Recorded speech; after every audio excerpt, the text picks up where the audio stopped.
नमस्कार, मैं हूं अंजलि और आप देख रहे हैं मिर्जापुर वाला का समाचार बुलेटिन। आगे बढ़ने से पहले अगर अभी तक आपने हमारे चैनल को सब्सक्राइब नहीं किया है तो कर लीजिए। अब आप हमें अपनी खबरें सीधे हम तक भेज सकते हैं। नीचे दिया गया व्हाट्सएप नंबर नोट कर लीजिए। आइए देखते हैं आज की प्रमुख खबरें। पणरी थाना क्षेत्र के गोपालपुर के पास गुरुवार की रात पुलिस ने मुठभेड़ में असलहा तस्कर को गिरफ्तार किया है। उसके पास से एक पिस्टल व एक तमंचा बरामद किया। घायल असलहा तस्कर को अस्पताल ले जाया गया। गैंग के अन्य आरोपी की तलाश में पुलिस जुटी है। एएसपी सिटी नितेश सिंह व सीओ सदर अमर बहादुर मौके पर पहुंचकर छानबीन किया। पणरी थानाध्यक्ष अजीत सिंह को गुरुवार की रात सूचना मिली कि असलहा तस्कर सुंदरम उपाध्याय पिस्टल लेकर किसी को बेचने गोपालपुर की ओर से जाने वाला है। सूचना पर पुलिस गोपालपुर के पास पहुंचकर असलहा तस्कर का इंतजार करने लगी। बाइक सवार असलहा तस्कर सुंदरम ने पुलिस को देखकर फायरिंग किया। फायरिंग से बचते हुए पुलिस ने उसके दाएं पैर में गोली मार मुठभेड़ में गिरफ्तार कर लिया। उसके पास से एक पिस्टल व एक तमंचा बरामद किया है। घायल तस्कर को अस्पताल ले जाया गया है। सीओ सदर अमर बहादुर ने बताया कि असलहा तस्कर सुंदरम उपाध्याय जिले के साथ ही पूर्वांचल के अन्य जिलों में असलहा की सप्लाई करता है। इसके ऊपर जीआरपी, पणरी, कछवा थाना में 7 मुकदमे दर्ज हैं। मुठभेड़ में आरोपी को गिरफ्तार करने के बाद गैंग के अन्य लोगों की तलाश की जा रही है। उनको भी जल्द पकड़ा जाएगा। मिर्जापुर के देहात कोतवाली क्षेत्र में साइबर ठगों ने ठगी के रुपए को दूसरे व्यक्ति के खातों में मंगाकर लेन देन के मामले में पुलिस अब ईडी को पत्र लिखकर मामले से अवगत कराएगी ताकि मामले की गहनता से जांच की जा सके। बैंक खातों में करोड़ों रुपए आए और निकल लिए गए। खाते से करोड़ों का लेने देन हुआ और बैंक वालों ने किसी को भनक नहीं लगने दी। मुकदमा दर्ज होने के बाद जब पुलिस ने जांच शुरू की तो करोड़ों रुपए के लेन देन का पता चला। देहात कोतवाली पुलिस ने दिलीप विश्वकर्मा की तहरीर पर 5 अक्टूबर को 7 नामजद आरोपियों के खिलाफ साइबर ठगी करने का मुकदमा दर्ज किया। जांच में पुलिस को 300 खातों का पता चला। पुलिस आरोपियों को पकड़ने में जुटी तो 3 आरोपी दुबई भाग गए, बाकी भी घर से भागे हैं। जांच के दौरान संदीप पटेल नाम के 2 खाते में 12 करोड़ रुपए का लेने देन मिला। इसके अलावा अन्य खातों में भी करोड़ों रुपए के लेन देने का पता चला है। देहात कोतवाल अमित मिश्रा ने बताया कि साइबर ठगी मामले में खातों की जांच में करोड़ों का लेन देन होने का पता चला है। मामले को ईडी से अवगत कराया जाएगा ताकि आरोपियों पर शिकंजा कसा जा सके। नामजद आरोपी चुनार क्षेत्र के भी थे। इस दौरान चुनार कोतवाली क्षेत्र के पूरनपट्टी गांव के सामने कछवा चुनार घाट राजमार्ग 74 पर bank passbook, ATM card, cheque, register और अन्य दस्तावेज मिले। सूचना पर पहुंची पुलिस ने सामान को कब्जे में लेकर जांच की। जांच के बाद मामला साइबर ठगी करने वालों से जुड़ा। चुनार पुलिस ने सभी दस्तावेज देहात कोतवाली पुलिस को जांच के लिए दे दिए हैं। सीओ चुनार मंजरी राव ने बताया कि जो पासबुक, एटीएम और चेक मिला था वह देहात कोतवाली में दर्ज साइबर ठगी मामले से संबंधित है। थानाध्यक्ष चुनार विजय शंकर पटेल ने बताया कि मीनू सिंह ने तहरीर दिया है, जिसका पहले से ही पुलिस निरीक्षक, केंद्रीय अपराध पुलिस स्टेशन, पूर्व डिवीजन बंगलुरु में मुकदमा दर्ज है। बंगलुरु पुलिस जांच कर रही है। दीपावली के मद्देनजर अवैध पटाखों की बिक्री व भंडारण पर रोकथाम के लिए चलाए जा रहे अभियान के तहत पुलिस टीम ने मिर्जापुर और सोनभद्र में छापेमारी कर भारी मात्रा में अवैध पटाखे बरामद किए। इस मामले में चुनार के 2 और ओबरा के 1 आरोपित के खिलाफ केस दर्ज किया गया है। मिर्जापुर में चुनार पुलिस ने गुरुवार की रात 2 स्थानों पर छापेमारी कर करीब 3 क्विंटल पटाखे बरामद किए।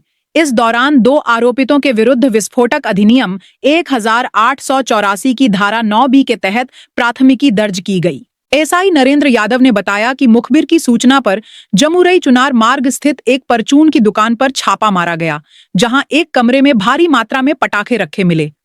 मौके पर मौजूद सागर से जब भंडारण के संबंध में वैध अनुमति पत्र मांगा गया तो वह प्रस्तुत नहीं कर सका। इसके बाद इस बारियों में 2 क्विंटल 35 किलो पटाखे बरामद हुए। इसी क्रम में कस्बा प्रभारी अखिलेश यादव और राम प्रताप यादव ने लाल दरवाजा भरपुर मार्ग स्थित एक कमरे में छापा मारकर 4 बोरियों में विक कार्टन में रखे करीब 65 किलो पटाखे बरामद किए। मौके पर मिले गोविंद के विरुद्ध भी विस्फोटक अधिनियम के तहत कार्रवाई की गई। दोनों स्थानों से बरामद पटाखों को पुलिस ने सील कर दिया है। पत्थरौर में बुधवार की रात 8 बजे 11,000 वोल्टेज सप्लाई का तार टूटकर जमीन पर गिर गया। 3 घरों में हाई वोल्टेज करंट फैल गया। इससे बस्ती में अफरा तफरी मच गई।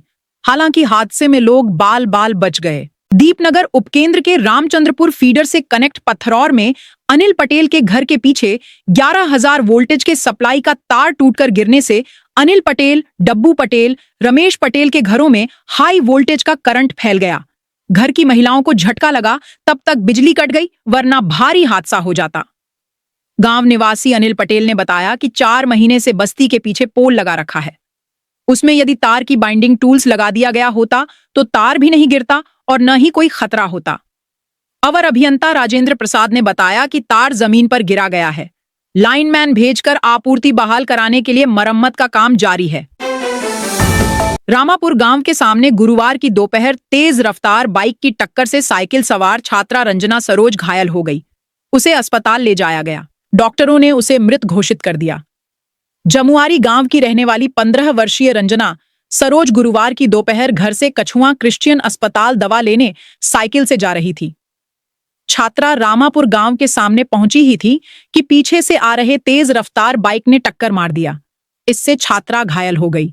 सूचना मिलते ही मौके पर पहुंचे परिजनों ने छात्रा को कछुआ क्रिश्चियन अस्पताल ले गए, जहां चिकित्सकों ने छात्रा को मृत घोषित कर दिया।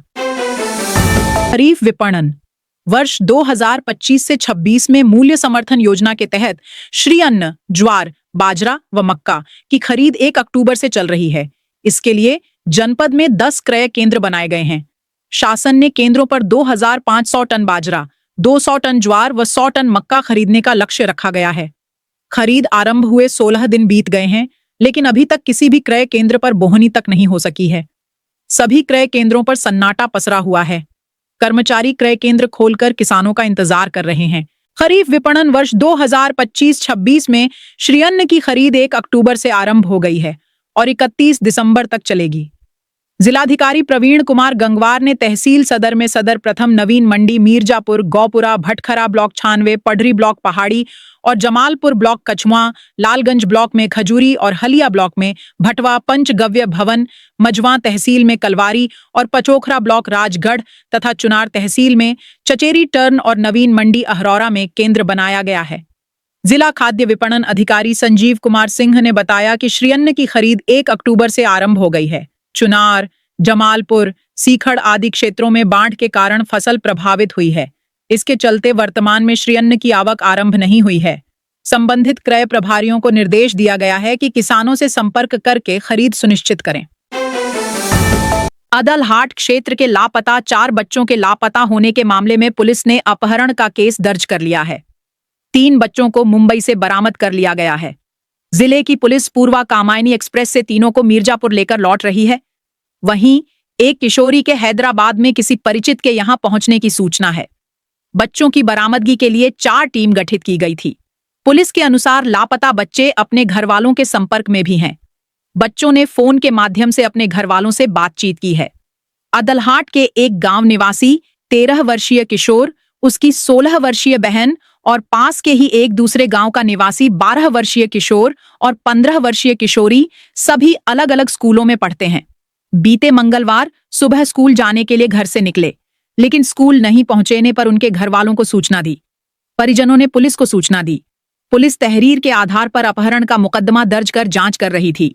इसमें 3 बच्चों को मुंबई से बरामद कर लिया गया है। इस संबंध में अदलहाट थानाध्यक्ष अजय कुमार सेठ ने बताया कि अपहरण का मुकदमा दर्ज कर 4 टीमें गठित की गई हैं। सर्विलांस की मदद से लापता बच्चों के लोकेशन का पता लगाया गया। किशोरी को भी जल्द बरामद किया जाएगा। पुलिस ने बताया कि गठित टीम मामले की जांच में लगी है। चारों बच्चे घर से क्यों गए, इसकी भी जांच की जा रही है। मिर्जापुर के कटरा कोतवाली पुलिस ने महिला पर जानलेवा हमला करने वाले आरोपी सिमोन के खिलाफ मुकदमा दर्ज किया है। जानकारी के अनुसार यह एक ही परिवार के खिलाफ 1 महीने के भीतर दूसरा मामला है। इससे पहले सीमा सिंह के साथ उनके भाई जयेश ने मारपीट की थी, जिस पर मुकदमा दर्ज कराया गया था। आरोप है कि उसी मामले को रफा दफा कराने के लिए छोटे भाई सिमोन ने महिला के घर में घुसकर हमला किया। सीमा सिंह मूल रूप से मिर्जापुर की निवासी हैं। वर्तमान में वे कटरा कोतवाली क्षेत्र के नटवा कब्रिस्तान के पास किराए के कमरे में रहती हैं। पुलिस का कहना है कि आरोपी घटना के बाद से फरार है और उसकी गिरफ्तारी के लिए दबिश जारी है। सीमा सिंह ने एसपी से मिलकर सख्त कार्रवाई की मांग की है। जिगना थाना क्षेत्र में 2 साल पहले हुए सामूहिक दुष्कर्म के मामले की सुनवाई करते हुए विशेष न्यायाधीश पॉक्सो एक्ट चंद्रगुप्त यादव ने 4 दोषियों को 21 साल के कारावास और 10-10 हजार के अर्थदंड से दंडित किया है। जिगना थाना क्षेत्र के एक गांव निवासी पिता ने 12 अक्टूबर को थाने में तहरीर देकर नाबालिग पुत्री के साथ सामूहिक दुष्कर्म का आरोप लगाया था। मामले में पुलिस सामूहिक दुष्कर्म का मुकदमा दर्ज कर 4 आरोपितों को गिरफ्तार कर जेल भेजा। विवेचना कर आरोप पत्र न्यायालय में प्रेषित किया। अपर जिला शासकीय अधिवक्ता ने गवाहों के बयान और साक्ष्य को अदालत में प्रस्तुत कर आरोपितों को सजा दिए जाने की मांग की। मामले में विशेष न्यायाधीश पॉक्सो एक्ट चंद्रगुप्त यादव ने पत्रावली पर उपलब्ध साक्ष्य और बयान के आधार पर दोषी मंगला प्रसाद, सचिन सरोज, रोहित बिंद और लकी बिंद उर्फ इंद्रेश बिंद को 21 वर्ष के कारावास और 10-10 हजार के अर्थदंड से दंडित किया। गोरखपुर के सहारा स्टेडियम में 14 से 18 अक्टूबर के बीच चल रहे 69वीं प्रदेशीय माध्यमिक विद्यालयीय क्रिकेट प्रतियोगिता में बुधवार को अंडर 19 नॉकआउट मैच में अवनीश बिंद की धारदार गेंदबाजी से बरेली मंडल को 4 विकेट से हराकर मिर्जापुर मंडल की टीम ने क्वार्टर फाइनल में अपनी जगह पक्की कर लिया है। मंडलीय क्रीड़ा सचिव राजवंत सिंह ने बताया कि प्रदेशीय क्रिकेट प्रतियोगिता में मिर्जापुर मंडल का मैच बरेली मंडल के साथ खेला गया। इसमें पहले बल्लेबाजी करते हुए मिर्जापुर मंडल की टीम ने निर्धारित 12 ओवर में 6 विकेट के नुकसान पर 88 रनों का लक्ष्य रखा था, लेकिन बरेली की टीम 60 रन ही बना सकी। अवनीश ने 3 ओवर की गेंदबाजी में 4 विकेट झटके।